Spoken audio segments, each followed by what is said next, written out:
చేసిన అనుభవం, గురువులకు చేసిన సేవ, పెద్దలకు చేసిన సేవ, వాళ్ళతో మాట్లాడిన కొన్ని మాటలు, నేను ప్రతి సంవత్సరం వెళ్ళే మద్రాస్కి సీజన్ ఇదంతా ఏంటంటే, అయితే నేను చదువుకున్న కళాశాల, మనకు అన్నం పెట్టిన కళాశాల, ఇంతమందికి పరమాత్మ దయ వలన అన్నం తింటున్నారు, కుటుంబాలు ఉంటున్నాయి, వేలాది మంది శిష్యులు తయారు చేస్తున్నారు.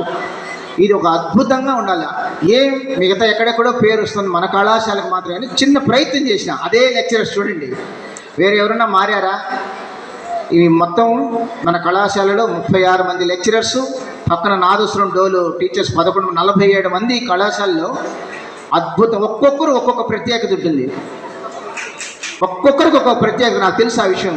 ఆ ప్రత్యేకతని వినియోగించుకోవడంలో ఇదో మన సురేంద్ర దీనికైతే ఉపయోగపడతారు, రవి దీనికి, వెంకటేశ్వరులు, శ్రీవాణి గారు, ఇలా ఒక్కొక్క వ్యక్తిత్వంలో ఉండే ప్రత్యేకతను గుర్తించి తల్లులారా తమ్ముళ్ళారా అనుకుంటూ వాళ్ళు నా మాట కొంచెం వయసులో పెద్ద కాబట్టి విలువ ఇచ్చి నన్ను ఒక గౌరవించి వాళ్ళ అన్నగా నన్ను అనుకొని చేస్తున్నారు.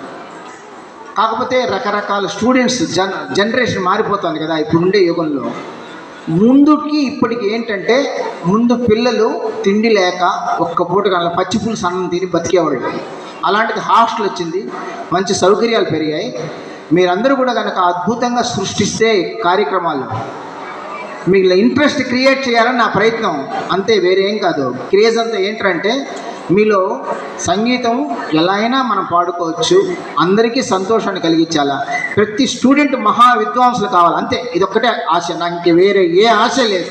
ప్రతి ఒక్క స్టూడెంట్, ఎక్కడ అబ్బాయి, నేను సంగీత నృత్య కళాశాల అబ్బాయి, అమ్మాయి, రైట్, అసలు పేరు వింటేనే ఇంకా నువ్వు సెలెక్టెడ్ అని అనిపోవాలి.